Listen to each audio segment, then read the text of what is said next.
Welcome to this week's edition of Indigo Living's On the Couch series featuring leading women from around the world. This week is a very special episode. It's filled with words and advice of empowerment, the toolkit you need to move forward in life. And it's written by an incredible woman that has life experience and so much wisdom to share.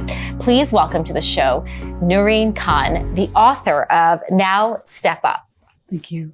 Thank you for being here. It's my pleasure. I know I had to convince you because you don't like social media, you don't like interviews, but I've never been on social media. But this book is something so special. I will be honest, I've known Noreen for so long, and what started as sitting outside by the fireplace, hearing stories and advice and words of wisdom. I believe your granddaughter, I want to take credit for this, but it's not me. It is your grandchildren that said you need to put everything in a book. You need to share your words of wisdom. You need to share your life experience with the world. That's true.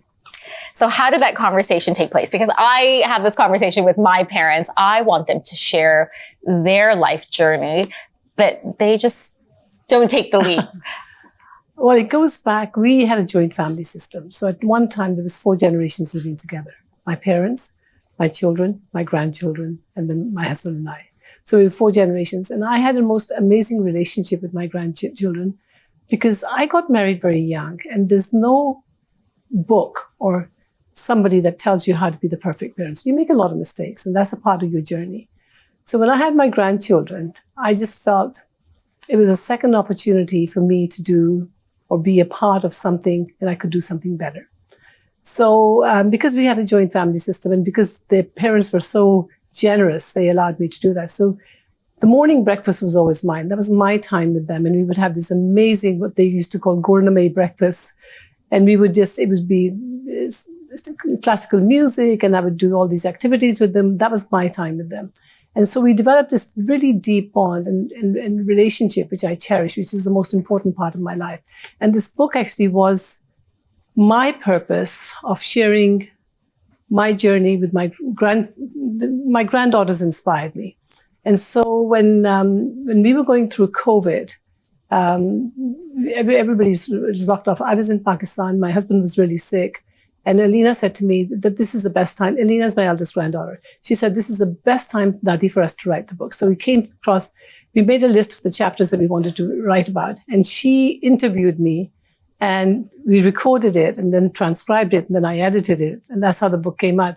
So it was a journey that started in the mountains of Pakistan in a beautiful setting. But I was going through a really tough period of my life because my husband was really sick and the writing was on the wall. And eventually he passed away. All right. But, excuse me. Thank you.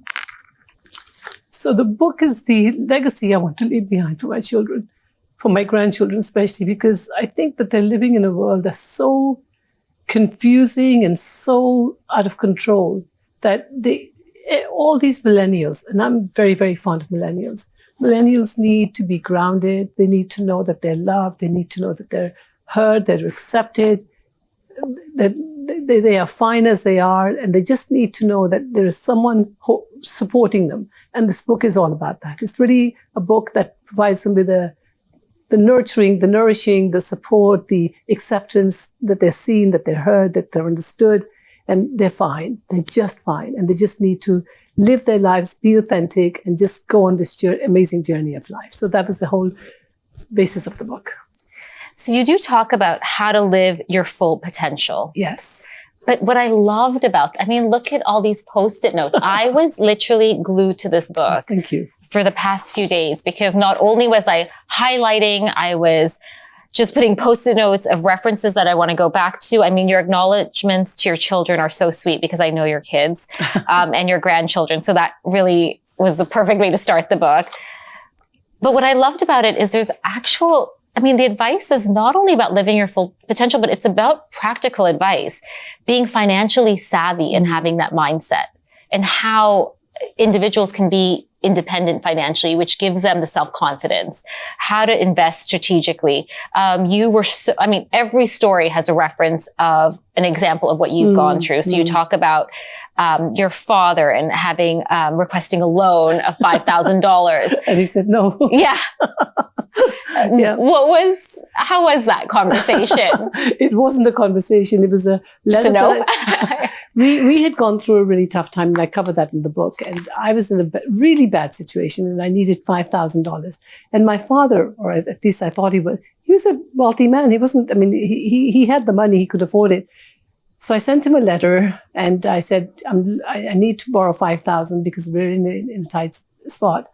And he just sent me a real simple letter back saying, no, you're married, you have 3 children, you need to be financially responsible, and you need to be financially savvy, and you need to learn. And it was the shock of my life, because I never in my wildest dream thought that my father would say no to me, because I thought he loved me, he would nurture me, he would be there for me, as you expect your parents to be. But that was one of the best lessons he could have taught me, and I'm so grateful to him. And it took me years to get over it, by the way. It didn't happen overnight. I didn't forgive him for years from my heart. I forgave him on the surface, but from my heart, I didn't.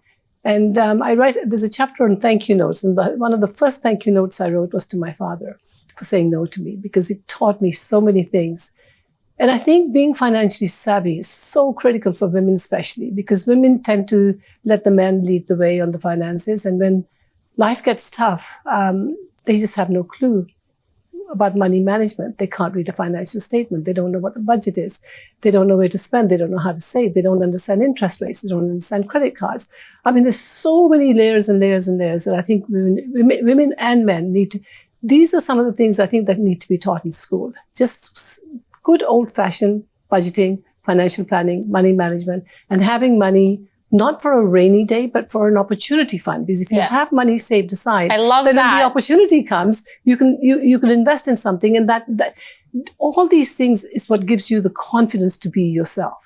So that's the story behind that. I actually love that, because we always talk about the rainy day, but I don't believe in rainy days. It's having the money for that opportunity to make that investment and make it with confidence. I agree. I don't believe in rainy days. So what is your advice to your grandchildren and just to your readers when it comes to financial planning? Well, the first thing is understand finances, understand interest rates, understand debt, understand credit cards, understand that live within your budget, because you are rich if you don't have any debt. You are rich if you can meet your needs. So manage your needs, manage your desires. And if you want something, there's nothing wrong with wanting it, but only do it if you can afford it. Don't keep going into financial debt, especially with credit cards, because you start off with one credit card, you think I'll make the payment, and you get another one, then another one. The system is built or designed to keep you in debt, because that's how they own you. Yeah. And while they own you, you will never be yourself. So I think that it starts over there. So that's great advice. It is so honest, this book, taking accountability. Yeah. As a person, we make decisions. Yes. And we have to reflect and stop and take accountability of why we are in the situation we're in. Absolutely. It's all about accountability. There has to come a time in everybody's life where they say, I can't continue to blame my life to other people. I didn't grow up rich. I didn't get enough love. I wasn't nurtured enough. I was bullied at school. There's 1,000 things that you can go and justify why you are making the mistakes that you're making. But there has to come a day when you say, starting today, I'm going to be accountable for who I choose to become. And then you start reconstructing yourself one step at a time. And you hold yourself accountable, and you hold yourself responsible for becoming the person that you're destined to become. And that's really what this book is all about, is that in life, you only have 2 choices. You can go into the victimitis mode and say, I am because of this. I am because of this happened, or whatever happened. Or you can say, you know what? I am because of what happened, but now I choose to decide the person I'm going to become. And that's the choice we need to make. So you give the example of accountability, but what was most impressed, the way this book is designed, is actually has exercises. Yeah. So it is actually folded, and there's a whole page showing you how to get out of this mode, this, you call it like victimized mode, or learn who you are, not what you are. Yeah. And you take this into 6 steps from identifying what I am layers, then going to have the courage to ask yourself some deep questions. And you really help the reader go through this to really help them. I mean, I started just writing notes. I was just blown away because it's not just an autobiography. It's literally we're going through your life, but we're learning the lessons and they're practical. It's practical advice that takes you through this toolkit. And transforming self-talk. Let's expand on that.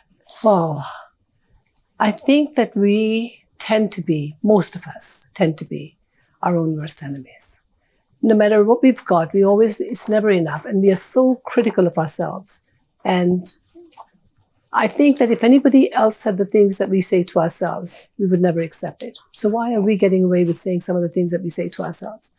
And so it's very important to look at yourself with empathy, with love, with unconditional love, actually, not just love, unconditional love. Whatever you did, the mistakes you made, or whatever it is that where your self-talk is, you have to give yourself a little bit of room and unconditional love, because unless you do that, you can't give love to others. So you become who you are to yourself. So if you, for example, if you lash out at yourself, you will lash out at other people. If you're angry with yourself, or you're frustrated, or you will show that, because it's like squeezing an orange. When you squeeze an orange juice comes out of it. Yeah. But so whatever you have inside you is what's going to come out.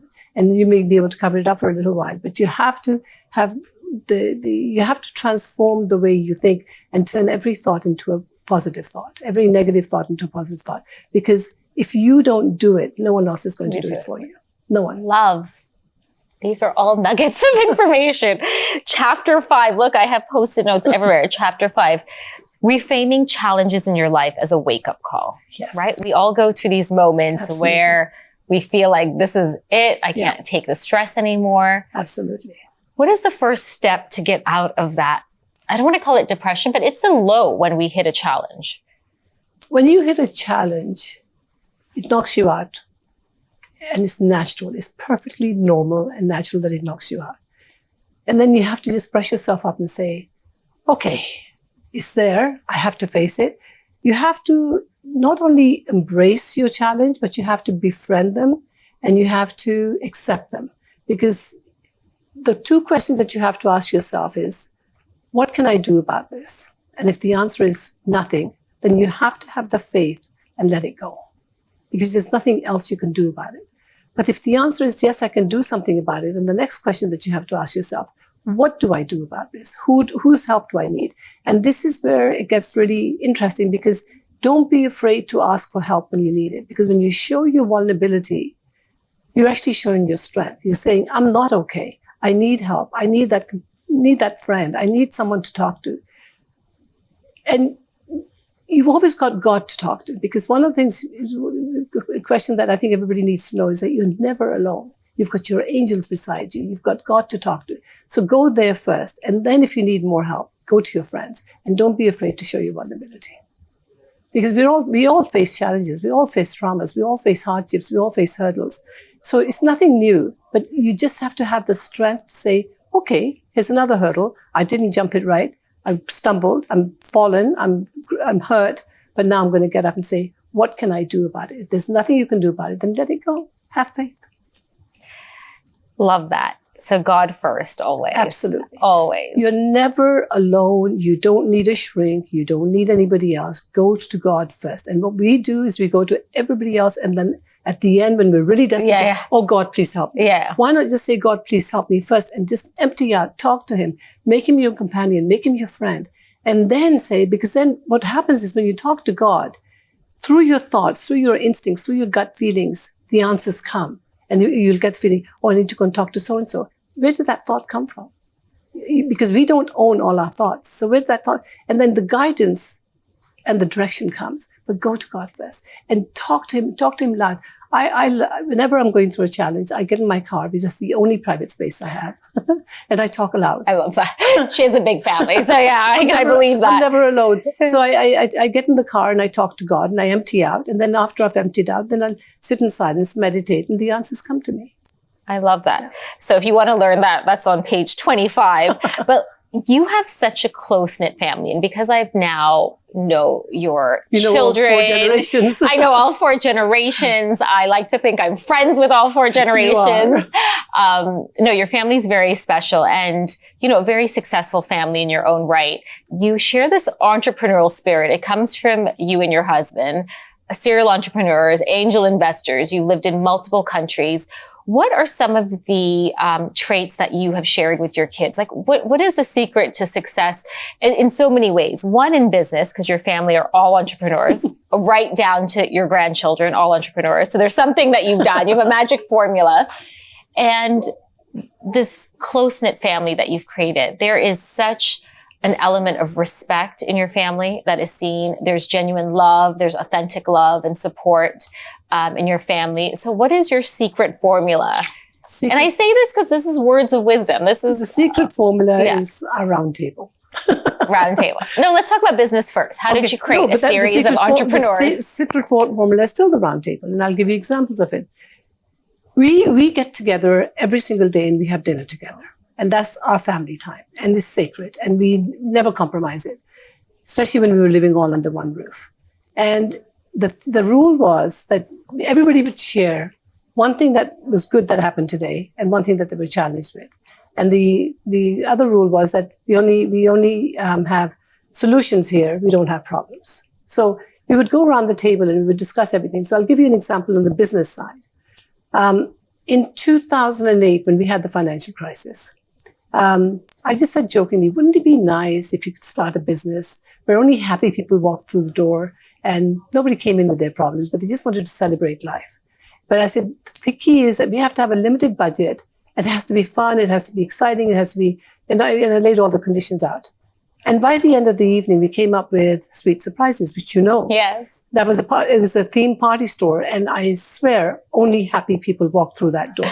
They walked in because they were celebrating life. And that led to cheeky monkeys and other things. So the entrepreneurial spirit comes from curiosity, ideas, sharing. And before you know where you are, you've got a business. I mean, that's the same what happened with Citizen, with the girl, when the girls started Citizen. They felt that there was a market that wasn't addressed. They wanted to address it. So, and then when you get the support of the family, yeah, I'll chip in and I'll do this and I can, because we all have different skills. We all have different talents. So when you pool them all together at that round table, I'm telling you, the secret formula is the round table. Because everything happens at that round table. All the problems are solved there. All the ideas are created there. All the surprise announcements are made. If that table could tell the story, there would be 2 books out of that.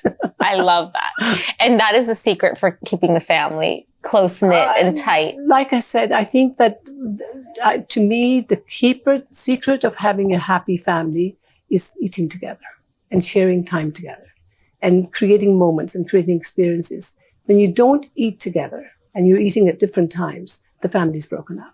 And it shows. Look at any family that's united and you will go behind the doors and you will see that they cook together, they eat together, they prepare the food together, they may even clean up together. But that's the secret sauce of a successful family. I mean, it's simple. It's nothing complicated. I love that. Okay, these are good advice. Look at all my Post-it notes here. What else did I want to ask you? Fears. That, at the end of the day, there's this fear to make that jump. And we talk about entrepreneurial because everyone in your family is doing something. They're changing the world. How do you get over that fear? Especially when you've had a fall. I think fear is your companion. It safeguards you. It helps you. It protects you. So the first thing is don't be afraid of fear. Because why make it larger than life? So the fear is actually cautioning you. The fear is telling you what to look out for. The fear is telling you what to be aware of. The fear is telling you, hey, this could be a bump. So talk to your fear, address it, and list it down. What are you afraid of? Okay, let's put it down. Because when you put it down, it's not that bad. It's just basically cautioning you. That's all it is. So define fear. Fear is not a wall that you can't jump over. Fear is just saying, hey, there's a bump in the road coming up. I'm telling you that you need to be cautious. Fear is telling you that just be a little bit cautious. Don't trust that person. That's fear. Yeah. So look at your instincts and address your fears. You don't just befriend them, you embrace them and you honor them and you accept them and you deal with them. And I think that's I know I'm probably oversimplifying it, but don't be afraid of fear. What is there to be afraid of? What's the worst that could happen? Let's talk about the worst that can happen. And let's write it down. Because when you write it down, all of a sudden, see, when you take it out of your head and then you put it on your tongue and then you put it on a piece of paper, all of a sudden, this is like, ooh, crazy. And then when you articulate it, it doesn't seem so bad when you write it down. Okay, there's 5 things I'm afraid of. It's not too bad. I think I can overcome this. I think I may need help with this, or I think this one I need to be cautious of. And before you know where you are, you're walking beside your fear. But the fear is caution. It's your safeguard. So look, redefine fear. I love that. Yeah. You moved to multiple countries. You didn't have fear then, packing the bags, moving the families. That's a big challenge. No, see, again, I use my words very carefully. I don't think it's an adventure. I don't call it a challenge. I'll give you an example. So when my husband passed away, we were married for 55 years. And I thought, I've raised my children. I've raised my grandchildren. I've done my businesses. And now, all of a sudden, I have nobody that I'm really accountable to because the kids are grown up. The grandkids are grown up. They're all mashallah doing well. So what do I want to do? So I made a list of what I felt I wanted to do. And I had 34 items on the list. And wait, can you share some of those? Of course. I wanted to be within 6 hours, 6-hour flight distance from the children. I wanted to be close to a new airport. I wanted to be good weather. I wanted to be not such an expensive economy. And I wanted community. And I wanted culture. And I wanted a piece of land. So there's all kinds of things that I wanted. And I came to Portugal. That was the outcome. Was after spending hours and hours and hours. This was still during the lockdown. I spent hours on YouTube looking at it, and I came to Portugal. And then I went to a retreat. And after the lockdown was over, I went to visit my daughter, Alia. And we went to a retreat together. And a friend of mine I met, she gave me her condolences for my husband's passing away.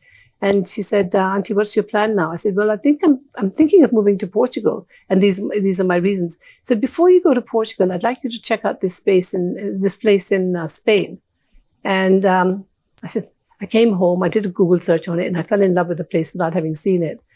It was a Sufi community in Spain, and we ended up moving there. So I took a one-way ticket. I rented a car. I booked an Airbnb, and I just showed up. Now, my kids were thinking that maybe our mom's going a little crazy. She's dealing with her grief in a different way. And I said to them, listen, you've got to allow me to live my life. I'm not senile and I still have my energy. I still have my mental stimulation. I'm still curious. I'm still have my health. So while I've got these things, allow me to enjoy my life and don't hold me down, because if you do, I will run away. So I said, you've got to allow me to be me, because you can't hold, let go. You've got to let go. Yeah. Just like I've let you go, you've got to let me go. And I said, when I need you, I will come back to you, because there will be a time when I'll need nurturing and caring and the driver to drive me around and all these things. But right now, I just need to know that I can be myself and be.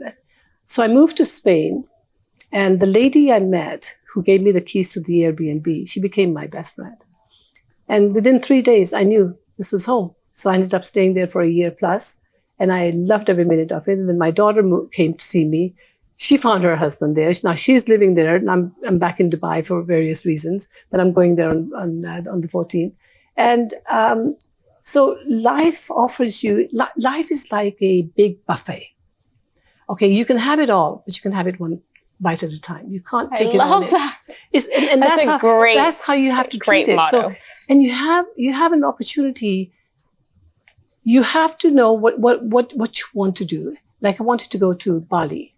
When my husband was alive, we had chosen 3 places that we wanted to do experiential travel with. And one was the Mauritius, one was Cambodia, and one was Bali. So I thought to myself, why don't I just go to Bali? I went to Bali, one-way ticket. I said, I'll come back when I come back. Because for the first time in my life, I'm 76, for the first time in my life, I could do what I want, how I want, and I was not accountable to anybody. And that is such a sense. So I went to Bali, ended up staying 6 weeks, and I loved every moment of it. And so moving to different places, just to answer your question, is an adventure. It's not a challenge. And that's how you have to look at life. Life gives you a new place to ride on every single day. So you better make sure that whatever you write on it is fun and gives you joy and gives you purpose. I love that. Yeah. Joy, purpose, fun. Fun. Absolutely. Because you've got to laugh. You've got to enjoy. You have to have light energy. I love that. And let's talk about cultural diversity. I love that. You talk about multicultures. You talk about a new culture, new environment, new set of rules, multicultural communities. Is this because you've now I just second home is yes no I've always been a multicultural person, because life is much more fulfilling when you accept the other for who they are. Mm-hmm. And when you're living in monocultures with one religion, one set of rules, where's the growth? How do you evolve? How do you become? And so multicultural communities offer that. And Dubai is a multicultural community. You don't ask somebody where they're from. You like them, you become friends with them because you like them and you like what they have to offer. And I think there's not enough places in the world that offer this. So multi-faith, multicultural, I think it's extremely important that we surround ourselves in those communities. And you have to be constantly learning. Yes. I always feel that. You have to be. And you have to be constantly curious. Accepting others for who they are instead of judging them for who they are. Because, you can sit there and say, oh, she's wearing the hijab, so she must be this. But you don't know me. Yeah. So why don't you get to know me and then judge me? And I think that's the difference. I love that. I mean, don't judge at all if you can. But if you have to judge, then get to know me first and then judge based on something. But this is one book. You have so many more adventures. This is going to be volume 1. It is called Now Step Up. Where can we buy this book? Well, it's not out for another 6 weeks because this is the copy that you're holding is actually literally my first copy. I did take it from your house. It's the proofreading copy. So, it's going through the final edit and then the final interior design tweaking that needs to be done.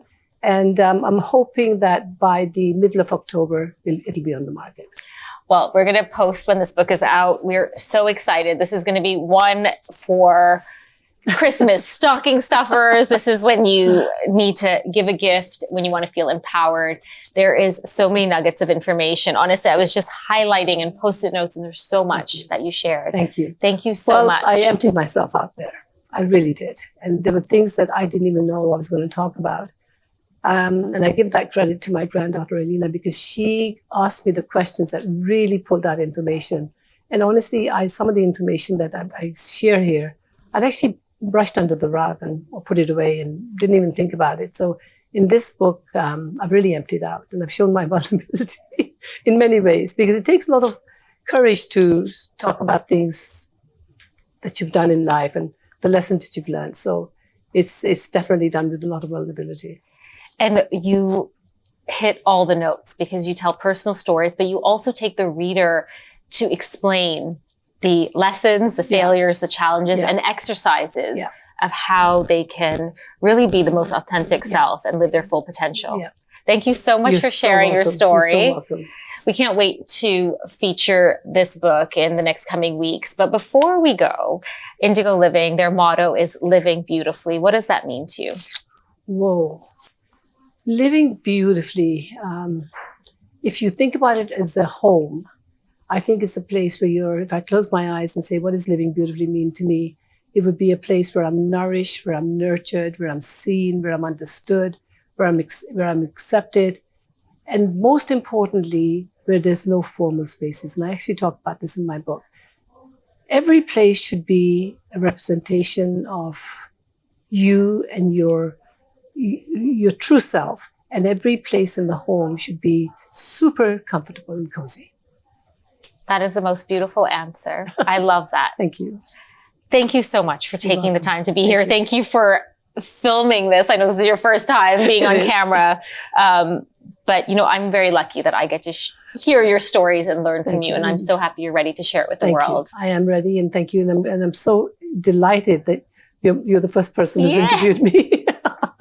I'm going to take credit for that. If the siblings are listening, I got your mom on camera. Thank you for watching every week and following the journey and being inspired by our featured leading ladies. It is such a privilege to host the show weekly for Indigo Living UAE, and we hope you're inspired as much as I am. Thanks for watching, and make sure you follow us on Instagram and, of course, YouTube each week.